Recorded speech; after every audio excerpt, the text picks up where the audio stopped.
Hello बच्चों, मैं राजीव कुमार आप सभी का स्वागत करता हूं R24 स्टडी चैनल पर। आज मैं आप लोग का बायोलॉजी का कुछ फंडामेंटल्स कॉन्सेप्ट बताने वाला हूं जो आप लोगों के लिए बहुत फ़ायदेमंद है। चलिए आज मैं आप लोग को बताता हूं कि फंडामेंटल कॉन्सेप्ट्स क्या है। फंडामेंटल कॉन्सेप्ट किससे कहते हैं, लेकिन उसकी मूलभूत अवधारणाएँ बताना है। किसका? बायोलॉजी का है आप लोग का। जैसे पहला में आप लोगों को कहता है कि जीव विज्ञान का स्वरूप क्या है। क्या बता रहा है? जीव विज्ञान का स्वरूप क्या है? क्या है जीव विज्ञान का स्वरूप? इसको इंग्लिश में हम लोग कहते हैं फॉर्म्स ऑफ बायोलॉजी। क्या कहते हैं? Forms of biology. कहता है बायोलॉजी शब्द का अद्भुत ग्रीक भाषा हुआ है। कौन सा शब्द है? यानी कि बायोलॉजी शब्द जो है, ठीक है, ग्रीक भाषा के, बायोलॉजी शब्द ग्रीक भाषा के दो शब्द से मिलकर बना हुआ है।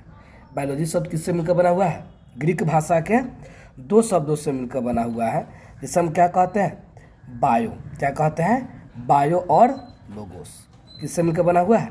बायो और लोगोस शब्द से मिलकर बना हुआ है। बायो का कौन नाम होता है जिसे हम क्या कहते हैं? लाइफ कहते हैं। और लोगोस को क्या कहते हैं? स्टडी।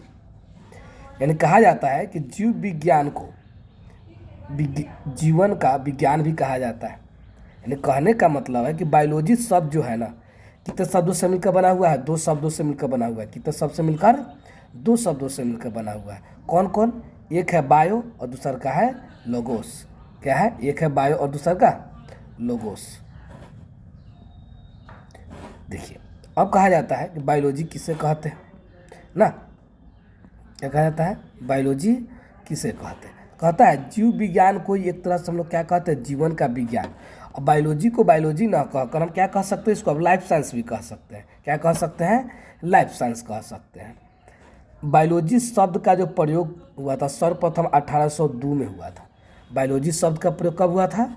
1802 में हुआ था। कब हुआ था? 1802 में। याद रखिएगा।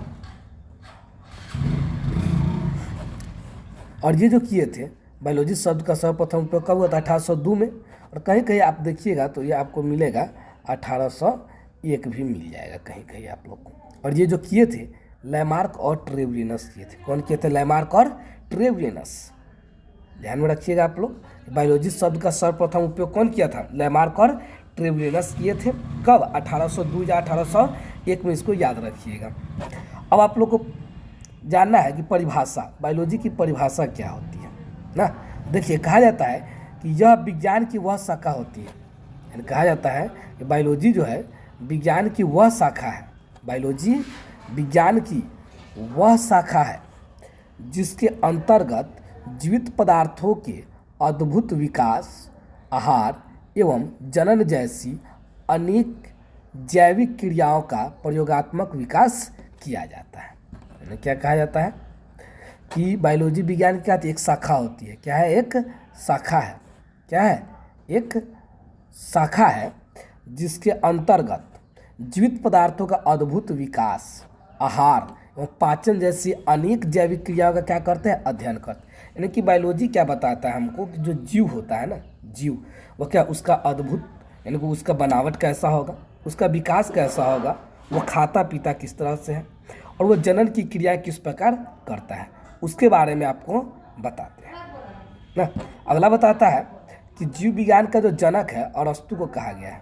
जीव विज्ञान का जनक किससे कहा गया है? अरस्तु को कहा था। जीव विज्ञान एक ऐसा क्रमबद्ध ज्ञान के रूप में विश्व प्रसिद्ध ग्रीक दार्शनिक अरस्तु के काल में हुआ था। यानी कि जीव विज्ञान का क्रमबद्ध ज्ञान हमको कब प्राप्त हुआ था? अरस्तु के काल में हुआ था। कब हुआ था? अरस्तु के काल में। कब हुआ था? अरस्तु के काल में हुआ था। और कब हुआ था? 384 से 322 BC। कब हुआ था? 384 से 22 BC हुआ था। यानी कि 384 से 322 ईसा पूर्व हुआ था। उन्होंने पौधों व जंतुओं के जीवन के विभिन्न पक्षों के विषय में अपने विचार प्रकट किए थे। उन्होंने क्या किए थे? पौधों और जंतुओं के बीच जो क्या बताता अंतर पाया जाता है, विभिन्न पक्ष जो दिए जाते हैं, उसके बारे में विचार प्रकट करते हैं। इसलिए अरस्तु को हम लोग क्या कहते हैं? जीव विज्ञान का जनक भी कहते हैं। क्या यानी याद रखना है कि जीव विज्ञान का जनक किससे कहा गया? अरस्तु को। और अरस्तु ने कब क्रमबद्ध ज्ञान दिया था जीव विज्ञान का? तो 384 से 322 ईसा पूर्व में हुआ था। ठीक है, और वो कहाँ के रहने वाले थे? ग्रीक के रहने वाले थे। कहाँ के रहने वाले थे? ग्रीक के रहने वाले थे। चलिए आगे बताते हैं आप लोग को इनकी शाखाएं। आगे है क्या आप लोग का? इनकी शाखाएं क्या है? ठीक है,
चलिए अब आगे आप लोग का जीव विज्ञान के जनक तो बता दिया आप लोग को। आगे है सामान्य जीव विज्ञान की शाखाएं यानी ब्रांचेस ऑफ जनरल बायोलॉजी। क्या है? Branches of general biology. इसकी दो प्रमुख शाखाएं होती है। इसकी कितनी शाखाएं होती है? दो प्रमुख शाखा होती है।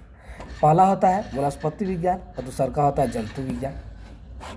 पहला क्या होता है? वनस्पति विज्ञान और जंतु विज्ञान। पहला देखिए वनस्पति विज्ञान किससे कहते हैं? तो इस शब्द की जो उत्पत्ति हुई थी बास्किन शब्द से हुई थी। कौन से शब्द से हुई है? बास्किन से। कौन से? बास्किन। याद रखिएगा कि बायोलॉजी शब्द की उत्पत्ति कौन से शब्द से हुई है? यानी कि बायोलॉजी में वनस्पति विज्ञान शब्द की उत्पत्ति किससे हुई है? बास्किन शब्द से हुई है। किससे? बास्किन से, जिसका अर्थ होता है चरना। जिसका अर्थ क्या होता है? चरना। इस शाखा में पेड़ पौधे के जीवन से संबंधित विभिन्न तथ्यों का पुनः अध्ययन किया जाता है। यानी क्या बताया जाता है? इस शाखा में पेड़ पौधे से जीवन से संबंधित विभिन्न तथ्यों का पुनर्अध्ययन किया जाता है। यह क्या कहलाता है? वनस्पति विज्ञान कहलाता है। क्या कहलाता है? वनस्पति विज्ञान। तो अगर आपसे कोई पूछता है कि वनस्पति विज्ञान शब्द कहाँ से लिया गया है, तो कहाँ से लिया गया बताइएगा? बास्किन से लिया गया है। कहाँ से? बास्किन से, जिसका अर्थ क्या होता है? चरना होता है। और इस शाखा के अंतर्गत हम लोग किसका अध्ययन करते हैं? पेड़ पौधे के जीवन के अध्ययन करते हैं। किसका अध्ययन करते हैं? पेड़ पौधों के जीवन का अध्ययन। अगला है आप लोग का जंतु विज्ञान। अगला क्या है? जंतु विज्ञान। क्या है? जंतु विज्ञान आप लोग को पढ़ना है।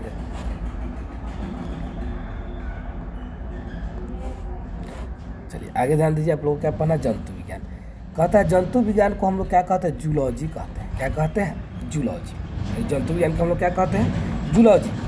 यह ग्रीक भाषा के दो शब्दों से मिलकर बना होता है। यह किससे मिलकर बना होता है? ग्रीक भाषा के दो शब्दों से मिलकर बना होता है, जिसका अर्थ होता है जू। यानी कि ये दो शब्द से मिलकर बना हुआ है, जू। और ये किससे मिलकर बना हुआ है? जू और लोगोस। किससे बना होता है? लोगोस शब्द से मिलकर बना होता है। ठीक है,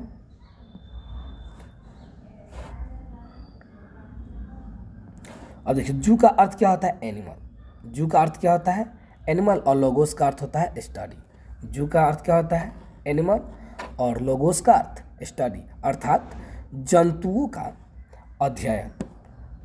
यानी कहने का मतलब है कि हम लोग जीव विज्ञान में क्या करते हैं? जंतुओं का अध्ययन करते हैं। ठीक है, और इसमें क्या बताता है? जंतु विज्ञान विज्ञान की वह शाखा होती है। जंतु विज्ञान क्या है? विज्ञान की वह शाखा होती है जिसके अंतर्गत समस्त जंतुओं का क्या कर सकते हैं हम लोग? अध्ययन करते हैं। जिसके अंतर्गत हम लोग क्या करते हैं? समस्त जंतुओं का अध्ययन। वह क्या कहलाता है? जंतु विज्ञान कहलाता है ना।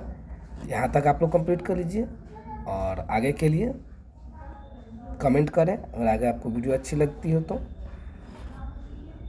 ओके, धन्यवाद।